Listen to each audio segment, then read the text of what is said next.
비슷한 질문이어가지고 다음 질문을 할게요. What is your hobby and why is it important for student?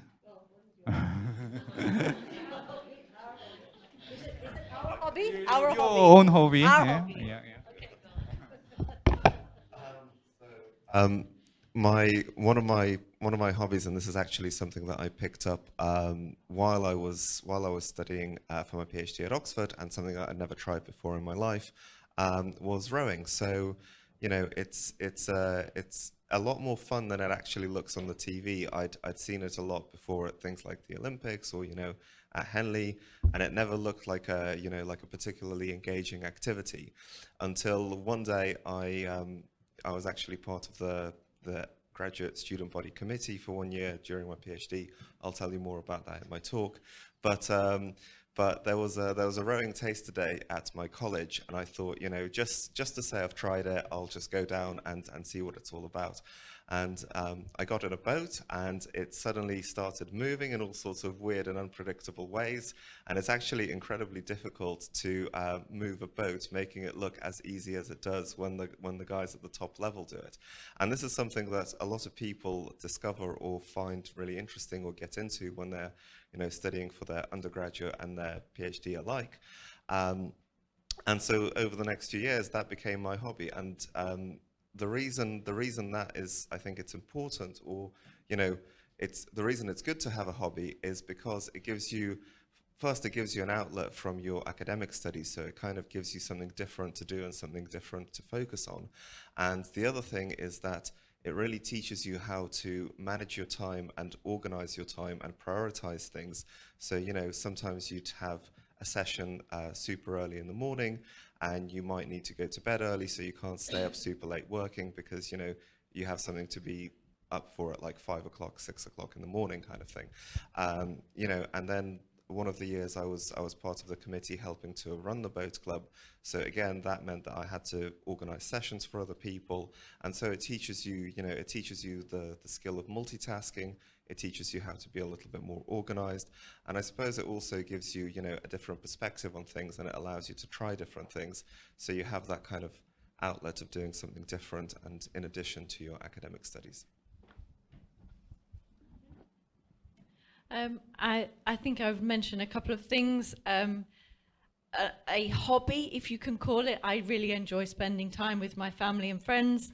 I think that's very important for me. I think it's very important as a student at university, especially if you've moved away from home, creating that new family around you. Those are the people that you're probably going to make lifelong friends. They're going to get you through times when it gets quite difficult. University life can be quite intense, so having people to support you through that is really, really important. And a hobby for myself, I love to dance. It's something that takes me away mentally as well as physically from study and from work.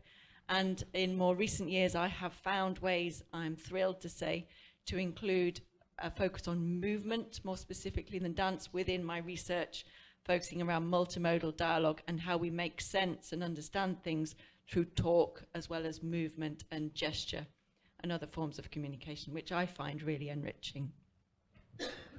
그 허비를 갈까요? I'm going to go next because Randall has too many hobbies. I keep finding out new things about Randall each time I meet him. So my hobby actually, like Alison, just spending time with family and friends, traveling. I have, I think we're all obviously in our lives very, very busy with what we do. And I think it's great that my work is my passion. So I love doing what I do. And I think that's great, but also having just some time for yourself is also very, very important. I think regards to hobby, why is it important for a student? Because you want to demonstrate character. you want to demonstrate your personality.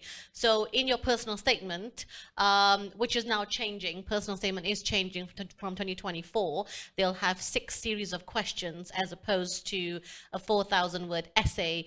But currently, if you were to write a personal statement, you would put down a little bit about your extracurricular or what you do and demonstrate your character.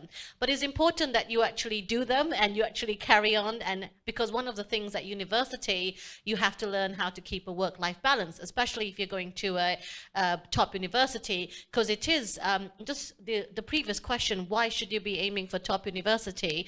I just want to say this, and I say this to all students, your parents will love you no matter which university you go to. So you don't have to put yourself under this huge expectation in terms of getting into top university, because what I normally find is that students who just enjoy the process, they're more likely to perform better in their interviews because they're enjoying the process. They've really reveled in that process, and they can demonstrate that enjoyment when they get to the interview stage. But students who've just got this burden in their head that, you know, I have to get into these top universities, they don't tend to you know, present as well. So if your hobby, if you like computer science, for example, and your hobby is to make programming apps, or if your hobbies are related to your career and your courses, that's fine too. It's just a demonstration of your character and your personality, which you want to showcase to the universities. And they want to see that. They want to see you have the academic aptitude, but they also want to see that you have a personality, you are teachable.